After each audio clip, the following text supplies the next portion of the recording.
Are you ready to embark on the journey of a lifetime at Hogwarts School of Witchcraft and Wizardry? Get ready to wave your wand and cast spells. But before you dive into the wizarding world, let us share with you 9 crucial tips that we wish we'd known before starting our own adventure. These tips will help you navigate the hallways of Hogwarts, overcome obstacles, and unlock secrets like never before. So grab your butterbeer, sit back, and let's get started on making your time at Hogwarts truly magical. On number 9, the missions tell you what rewards you'll get for completing them. Check the missions menu to discover what benefits you will get after successfully completing a mission if you want to determine whether or not it will be worth your time to undertake the endeavor. These may take the form of one-of-a-kind spells, new gear appearances, gold, and a variety of other things. You also have the option to deceive the person who sent you on the quest by retaining the item they asked you to get for them in addition to the benefits you were supposed to receive. You may even be able to blackmail them into giving you more money, but if you run across them again, you should be prepared for them to be very angry with you and to make pointed remarks about the betrayal you committed. On number 8, collect every ingredient you find since you will need them all later for making up potions. You have a chance of finding components for potions growing in the wild as you move across the map on foot, in the air, or on the ground. When it comes to the production of useful potions like Wiggenwald Potion and Erdurus Potion, some components, including Horklump Juice and Jumping Toadstools, are very necessary. Collecting as many free materials from the wild as you possibly can save you time later on in the process. Because there is no maximum limit to the number of components that your character may carry, it is in your best interest to gather as many as possible. When you ultimately obtain the Hogwarts Legacy Room of Requirement, you will have the ability to cultivate and gather your own resources after you have done so. On number 7, you may alter the appearance of your hair and facial characteristics at Hogsmeade. Don't worry about the decisions you made in the character creation if you later come to regret them. At a little store in Hogsmeade, you may modify your appearance by altering your hair color and style, eyebrow shape, and even facial traits, like scars and freckles.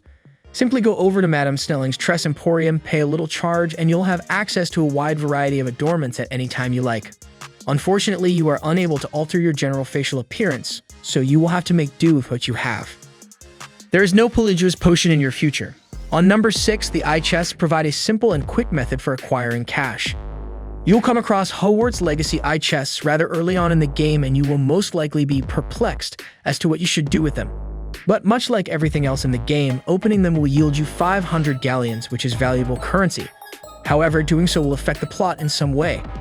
Therefore, continue taking part in primary missions up to the point when you are presented with the task secrets of the restricted section. When you do it, the disillusionment spell, which renders you almost invisible, will become available to you. Once you have it, you will be able to sneak up on the eyeball chests and open them in order to grab the money that is inside of them. On number 5, you are required to maintain any and all items of clothing that may be used for transmog, regardless of whether or not you decide to sell them. In the course of your exploration in Hogwarts Legacy, you will come across a great deal of clothing and other accessories, the vast majority of which are absolutely terrible.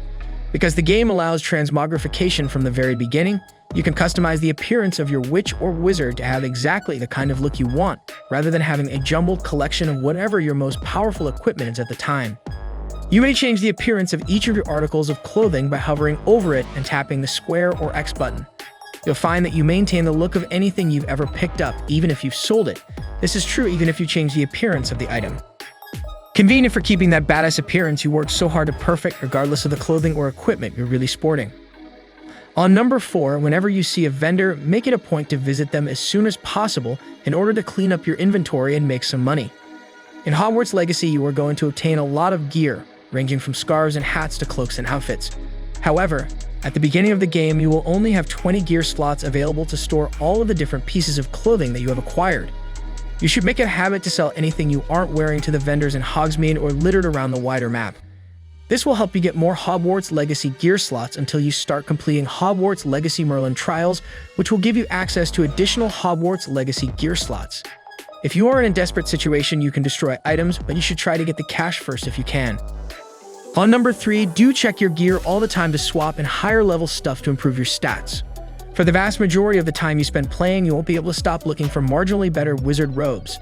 Because of the enormous number of equipment you will amass, you will often fail to remember to inspect what you have been accumulating.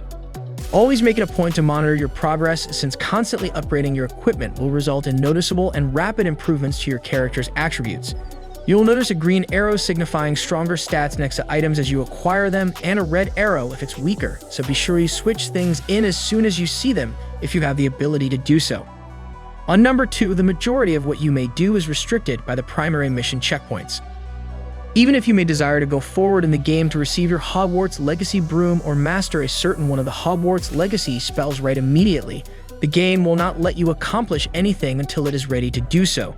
Because everything is hidden behind the plot, you shouldn't spend any time attempting to search for anything. You'll obtain it when you're permitted to, but not any earlier than that.